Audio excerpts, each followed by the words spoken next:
s'appelle Daniel Guggenheim, il est docteur en économie.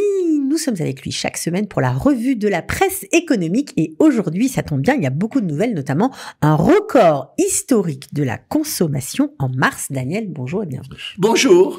Alors, combien a-t-on consommé en mars, en tout cas les Israéliens? Plus de 42 milliards, exactement 42,4 milliards. Comme vous l'avez dit, il s'agit d'un record historique. Le précédent record historique a été en août 2023. Et depuis, c'est un chiffre qui a augmenté de 2,6%. Alors, est-ce qu'on connaît les raisons de cette augmentation? J'imagine que ça s'explique tout ça. Oui. Alors, les analystes proposent 3 explications. La première, nous en avons une fois parlé, il s'agit du fait qu'il y a plus d'Israéliens en Israël, ou plus de gens qui vivent en Israël à l'heure actuelle. À cause de la guerre, les gens sont rentrés ou les gens ne sont pas partis. Oui, d'abord une grande partie était rentrée, surtout des gens qui veulent faire des milouïm, et une grande partie des gens qui d'habitude sont à l'étranger, que ça soit pour du tourisme ou pour affaires, ne sont pas partis, en partie parce que Elal était une des seules compagnies qui assurait les vols vers l'étranger, 80% du marché, et les prix étaient très forts, et donc les gens il y avait moins de vols, forcément, donc c'était un peu plus compliqué. Voyager moins. Première explication. C'est première explication, plus de gens. Et donc, parce qu'il faut dire que même en mars l'année dernière, c'était moins que cela. C'était 2,6% de moins que ce chiffre-là, et c'était bien que c'était Pessah qui était passé, donc il y avait plus d'achats l'année dernière en mars normalement. Donc ça il faut le dire. Alors ça c'est la première chose qu'on a dit, que les gens en avril, on pense qu'en avril il y aura plus d'achats à l'étranger parce que ça commence, Ben Gurion recommence à vivre. On parle de 1 million de voyageurs qui passeront, bien sûr aussi de gens qui arriveront, mais plus d'Israéliens qui vont partir à l'étranger pour les vacances, et c'est possible que ce chiffre soit moins important en avril. Oui. Alors ça c'était la première raison. Quelle est la deuxième, Daniel? Oui. Vous me dites souvent que le ressenti de l'inflation est beaucoup plus important que les chiffres qui sont donnés par l'Institut des statistiques. Oui, on a vraiment l'impression que la vie est très chère. Oui. D'ailleurs, ce n'est pas qu'une impression. Et c'est vrai, parce que les prix de haute consommation, souvent ceux qui sont d'ailleurs ici cités dans ces chiffres-là, augmentent bien plus que le taux de l'inflation générale. Souvent, on parle de 4 à 5%. Donc, si les prix augmentent, forcément, on dépense plus. Voilà. Donc, même en même quantité. Donc, c'est aussi la deuxième explication. Il y en a une troisième? Alors, la troisième explication, elle est plutôt de moi, mais je pense qu'elle est un peu en partie vraie. Il s'agit de quoi? La Banque d'Israël a permis ces derniers mois d'augmenter le pourcentage de ce qu'on appelle les emprunts pour tout but, pour tout objectif, dans les prêts hypothécaires. C'est-à-dire, quelqu'un qui a déjà un prêt hypothécaire ou quelqu'un qui veut maintenant emprunter pour pouvoir consommer, il pourra le faire jusqu'à 70% de la valeur de son bien. Bien que il y a quand même une limite, il a limité ça à 200 000 shekels. Donc ça veut dire que si on a un prêt hypothécaire et qu'on a besoin de liquidité, on peut réemprunter sur la valeur de son bien jusqu'à 70% de sa valeur. Voilà. Je dis, même si on n'en a pas jusqu'à maintenant, on peut faire un emprunt. Si on n'a pas si on a un appartement, on peut faire un emprunt ça s'appelle le Kol Matara pour tout objectif, et on peut en plus emprunter qu'avant. Maintenant, ce qui se passe, ils sont moins chers, et bien sûr, souvent on peut les étaler plus que un taux à la consommation. Pour ce qui concerne des taux dans les prêts hypothécaires, on est autour de 5%, voire 7%, tandis que dans les prêts à la consommation, ça peut être 10, voire beaucoup plus, jusqu'à 20% pour les cartes de crédit. Donc, c'est bien entendu beaucoup plus facile d'emprunter de cette façon-là. Bon, et puis j'imagine qu'il y a forcément, avec ces nouvelles mesures, il y a une reprise, sur le marché immobilier, les appartements recommencent à être achetés, ou à être vendus en fonction. Oui. Comme vous le dites, et d'ailleurs, ça va en plus du fait que les promoteurs, nous l'avions parlé dans plusieurs chroniques, font maintenant des coûts financiers, des promotions pour pouvoir plus vendre des appartements, en disant c'est plus la peine que tu me donnes comme avant 20%, des 20% fois même, de fonds propres, d'avance, on va dire. D'avance sur les prix de l'appartement. Et donc, ça t'obligerait souvent à prendre des emprunts, etc. Ils permettent beaucoup moins. D'ailleurs, je voudrais dire qu'il y en a même qui permettent 5%, ce qui est dangereux parce qu'il faut savoir que si on donne seulement 5% du prix du futur appartement lorsqu'il est en construction, le promoteur peut s'en servir de cet argent pour un autre appartement et le mélanger parce avec que d'autres. quand c'est moins de 7%, je crois que c'est ça la loi, on peut prendre cet argent-là pour ce qu'on veut, quoi. Enfin, le promoteur, il peut en faire ce qu'il veut. Donc, c'est pas sûr que ça aille directement pour payer votre appartement. Donc, il faut faire vraiment très attention. Alors, dans toute cette histoire, augmentation de la consommation, etc., est-ce que la Banque d'Israël, on en avait parlé, on imaginait qu'elle allait baisser ses taux puisque tout va bien, bah, finalement, les taux restent inchangés. Tout à fait, puisque depuis plusieurs mois maintenant, nous sommes dans l'objectif du gouvernement, moins de 3%. On est à 2,5%. Donc on s'est dit peut-être la Banque d'Israël va profiter cette semaine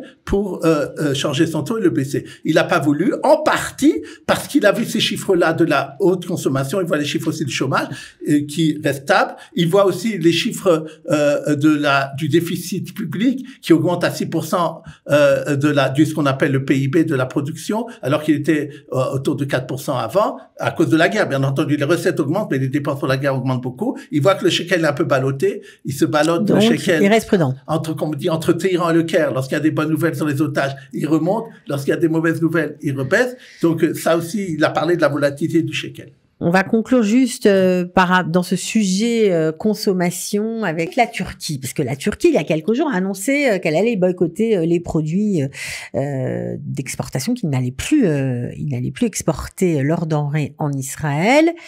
Est-ce que ça va avoir un effet aussi sur la consommation ? Oui. Alors, d'après ce que les économistes disent, on apporte surtout de Turquie des éléments pour construire des appartements.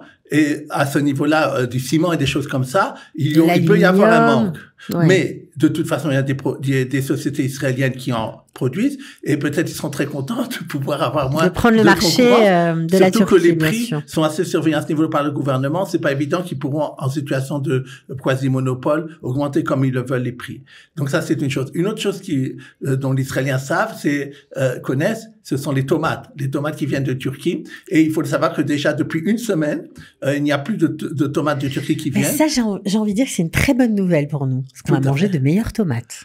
Tout à fait. Et une des raisons pour lesquelles maintenant on a besoin, soit on va aller plus vers la Jordanie, soit surtout parce que la région qui est juste à côté de Gaza, ce qu'on appelle Otef-Haza, qui est une région très agricole, comme on voit des informations, ils ont pu revenir et apparemment ces prochains jours, ils ont ce qu'on appelle shikoum, ça veut dire ils ont pu rétablir la situation avant et ils pourront redonner à Israël l'autonomie agricole, notamment dans les tomates. Mais ça, c'est une très bonne nouvelle et ça fait du bien d'en parler. On continue avec un rapport qui nous explique que le prix des appartements à la location est en baisse, notamment à Tel Aviv. Alors, c'est un rapport qui a été fait par, on va dire, deux organes assez importants qu'on connaît bien. Oui. Daniel. Oui.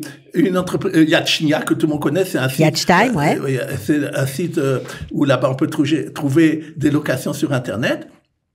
Et on a proposé, et également une entreprise financière qui s'appelle WeCheck, qui est une entreprise qui fait des analyses, et c'est les deux ensemble, comme vous l'avez dit, se sont joints pour analyser le marché. Pour analyser le marché. Alors, surtout, ils ont remarqué que, à la différence, au contraire de ce que dit l'Institut statistique, qui voit lui à chaque mois augmenter les prix des locations, ils disent que non, qu'ils voient une baisse sensible des prix à Tel Aviv. Et d'ailleurs, l'Institut statistique devant ces chiffres-là, on dit c'est possible que c'est eux qui ont raison parce que nous, souvent, on ne fait pas sur des choses qu'on voit, mais sur des évaluations. Ouais, donc c'est possible que c'est eux qui ont raison. Suivre ce rapport-là. Alors, concrètement, un 4 pièces à Tel Aviv aujourd'hui, ça coûte combien? 7500 shekels. Et il parle de 7% de baisse par rapport à l'année dernière. Pour les 3 pièces, une baisse de 5%. Ils ont vu même des appartements dans le nord de Tel Aviv qui ont baissé jusqu'à 18%, surtout lorsqu'ils n'avaient pas de mamad, c'est-à-dire une pièce qui pouvait être protégée pendant la guerre. Et donc, ils disent que qu'est-ce qui se passe? Souvent, des gens arrêtent le contrat au milieu de l'année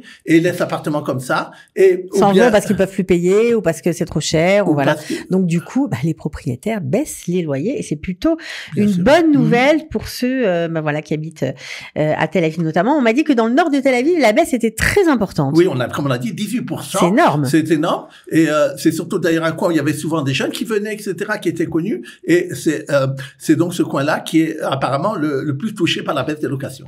Bon, alors, on le sait, les Français adorent acheter des appartements, investir dans la pierre pour louer et pour avoir une certaine rentabilité. Est-ce que ça vaut toujours le coup? Alors, d'abord, les économistes israéliens n'arrêtent pas de dire que la rentabilité, normalement, d'un revenu locatif en Israël est très faible par rapport aux autres options qu'on a. En Israël, on doit compter en moyenne, je dis bien, entre 2 et 3%. Donc, c'est pourquoi je dis que c'est pas tellement bien, parce que souvent je parle ici des produits financiers comme les Caspit Chiclin. Eux, là-bas, on peut avoir 4, voire 4,5% liquide tous les jours et sans aucun risque. Et donc, et là, il y a des risques, bien entendu. Il y a des risques, c'est plus facile, etc. Oui. Mais quand même, pour ceux qui aiment bien investir dans la pierre, il y a quand même des endroits, j'imagine, en Israël où c'est plus rentable. Oui, la règle est ainsi. Plus c'est petit et plus c'est périphérique, plus ça sera rentable d'investir dans la pierre pour pouvoir la louer après. Je vais donner 2-3 exemples. Beth Sha'an, c'est le mieux, c'est l'endroit où c'est mieux pour ça, c'est 5,6% de rentabilité. De rentabilité. Pourquoi? Pour une petite surface, en 3 pièces, en 2 pièces, en 3 pièces. En 3 pièces, 450 000 shekels. À l'achat. À l'achat. Et on peut le louer à 2100 shekels. Après, c'est Dimona, c'est un peu plus cher à l'achat, 500 000 shekels, et la location est même, donc ça revient à 5%, un peu moins bon. Et encore, mais un endroit qui est, par exemple, souvent demandé, Haïfa, dans Haïfa, Hadar, un quartier très connu de Haïfa. Donc à Haïfa, ça coûte combien, 3 Alors pièces? là, 900 000 shekels. On peut les louer 3200 shekels, et ça revient à 4,3% du prix. Bon. C'est pas mal, parce qu'on sait que de toute façon, en plus de ça, en plus du rapport locatif qui est intéressant, ça va augmenter. Alors ça, toujours c'est... oui, en général, ça augmente toujours en Israël. Ça dépend des périodes, comme on le dit souvent. Et pour ce qui se passe maintenant, les avis sont partagés. Bon, en tout cas, merci pour les tuyaux. On termine avec une autre nouvelle et on reste encore une fois dans le domaine, on va dire, de la consommation, en tout cas de ce qui intéresse les Israéliens. Alors, il paraîtrait qu'il y ait des fuites d'eau dans les appartements et que ça coûte très cher aux Israéliens. Tout à fait. Il y a une entreprise qui s'appelle Madadeh Maïm Arad. C'est une entreprise donc qui fait des compteurs d'eau intelligents et qui a présenté un rapport au ministre de l'Énergie, à M. Cohen, en lui disant qu'il a remarqué qu'en 2023, il y a eu presque près de 20% des appartements qui ont eu des fuites d'eau en 2023. Alors des fuites d'eau, ça veut dire quoi? De l'eau qui coule, personne s'en rend compte? Alors justement. C'est ça, c'est bizarre. Hein. Alors d'abord, rajoutez que 40%, c'est même dans les endroits où ce ne sont pas les villes, donc c'est encore plus important. Et ça coule comme vous le dites comme ça. Et donc, il faut c'est de la perte qu'on doit payer après. Et ils disent que dans les compteurs habituels, maintenant, il fallait attendre 1 mois pour pouvoir se rendre compte qu'il y avait une fuite d'eau, mais parce que souvent c'est des fuites d'eau de moins de 20 litres par heure. Et tandis que lui, il arrive maintenant par les compteurs intelligents à voir s'il y a une fuite après 10 jours. Et ils disent que maintenant, dans 60% des appartements en Israël, il y a des compteurs d'eau et ils espèrent de plus en plus augmenter ça. Ça, c'est une chose qu'ils ont dit. Maintenant, ce qu'il faut dire aux la chose suivante qu'ils ont dit aussi dans ce rapport, très, très intéressant. Entre le moment où l'eau est produite par exemple, les entreprises qu'on sait qui rendent de l'eau, qui transforment l'eau, qui désalinisent l'eau, et le chavage qu'à l'appartement, la perte n'est que de 7%. Au point de vue mondial, la perte est de 30%.